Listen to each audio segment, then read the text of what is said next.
आज का प्रश्न कक्षा 9 में आपने पढ़ा है कि किसी त्रिभुज की एक माध्यिका उसे बराबर क्षेत्रफलों वाले दो त्रिभुजों में विभाजित करती है।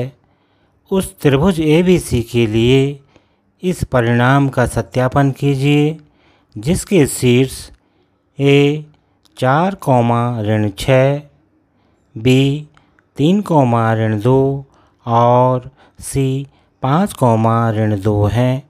यह प्रश्न प्रश्नावली 7.3 का 5वां प्रश्न है। इस प्रश्न के हल के साथ आप सभी लोगों का हार्दिक स्वागत है। आइए प्रश्न को हल करने की दिशा में आगे बढ़ें। तो आइए प्रश्न को शुरू करते हैं। माना त्रिभुज ABC जिसका शीर्ष A 4, -6, शीर्ष B 3, -2 तथा शीर्ष C 5, 2 हैं। यदि हम त्रिभुज के शीर्ष A से सामने वाली भुजा यानी भुजा BC पर एक रेखा खींच दें जो सामने वाली भुजा BC के मध्य बिंदु पर मिलती हो, तो यह रेखा त्रिभुज की माध्यिका कहलाती है।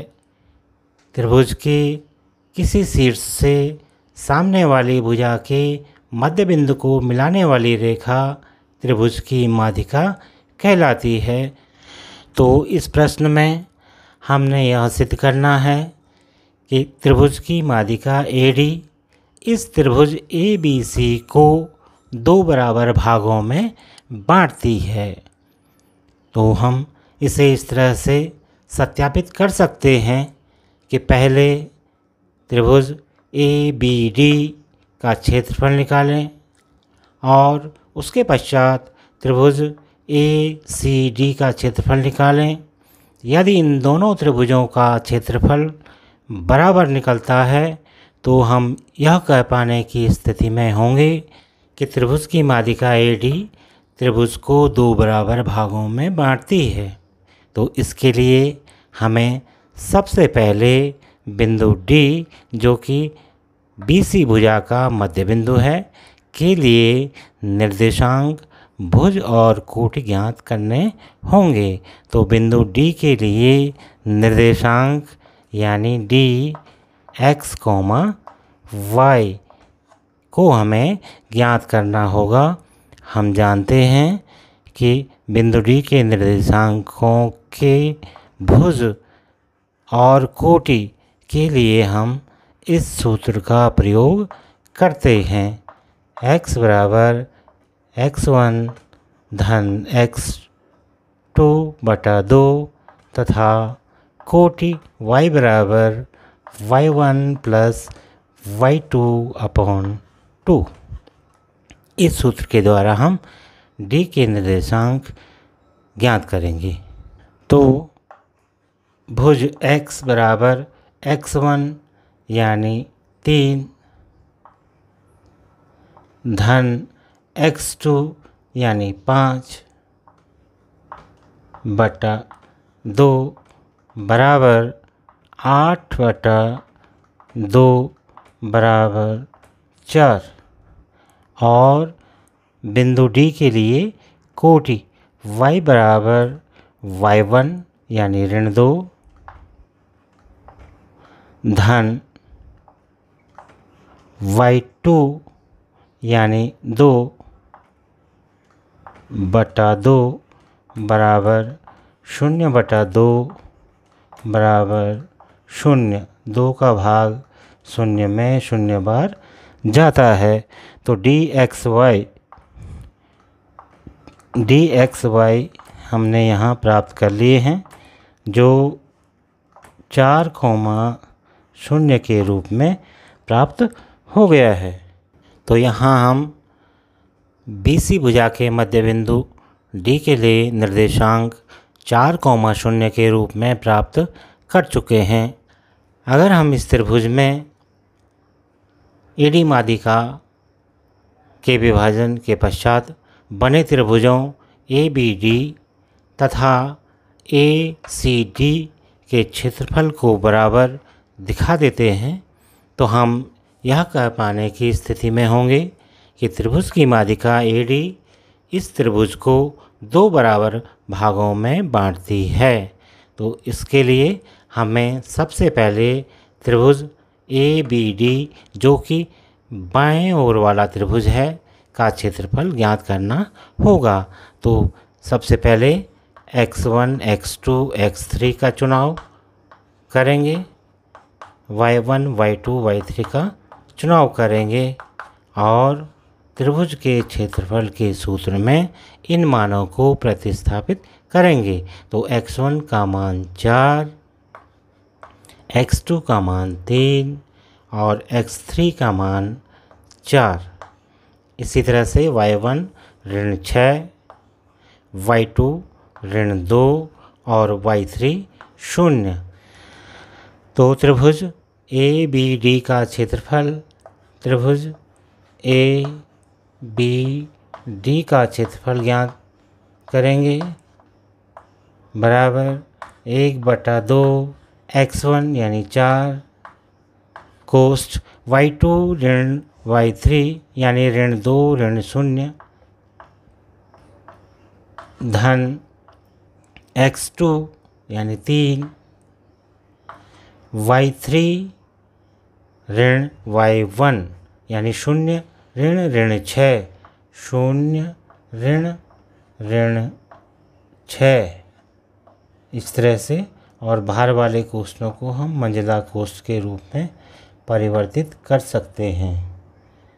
धन 4 मंजिला कोष्ठ ऋण 6 ऋण ऋण 2 y1 माइनस y2 और आगे से हम इस तरह से लिख सकते हैं 1/2 4 गुणा ऋण 2 धन 3 गुणा ऋण ऋण का धन 6 धन 4 गुणा ऋण 6 ऋण ऋण 2 यानी ऋण 6 धन 2। ऋण 6 धन 2 का मतलब है ऋण 4 बराबर 1/2 ऋण 8 धन 3 गुणा 6 18 ऋण 4 गुणा 4 16 और इसे लिखा जा सकता है 1/2 ऋण 24 ऋण 8 ऋण 16 बराबर ऋण 24 धन 18 और इसे लिखा जा सकता है 1/2 गुणा ऋण 6 बराबर ऋण 3 वर्ग मात्रक। तो इस तरह से त्रिभुज ABD का क्षेत्रफल हमें ऋण 3 वर्ग मात्रक के रूप में मिल चुका है। अब हम त्रिभुज ACD का क्षेत्रफल इसी तरह से ज्ञात करेंगे। तो अब हम त्रिभुज ACD का क्षेत्रफल ज्ञात करेंगे। सबसे पहले x1, x2, x3, y1, y2, y3 का चुनाव इस तरह से कर लिया जाए। त्रिभुज ACD का क्षेत्रफल बराबर 1/2 x1 4 कोष्ठ y2 माइनस y3 यानी 2 ऋण 0 धन x2 यानी 5 कोष्ठ y3 माइनस y1 यानी 0 ऋण ऋण 6 0 ऋण ऋण 6 धन x3 या 1/2 4 गुणा 2 धन 5 गुणा ऋण ऋण का धन और 6 यानी धन 6 धन 4 गुणा ऋण 6 ऋण 2 यानी ऋण 8। या हम इसे लिख सकते हैं 4 गुणा 2 यानी 8 धन 5 गुणा 6 यानी 30 और धन ऋण का ऋण 4 गुणा 8 यानी 32 और इसे लिखा जा सकता है 38 ऋण 32 या इसे लिखा जा सकता है 1/2 गुणा 6 और इसे लिखा जा सकता है 3 वर्ग मात्रक।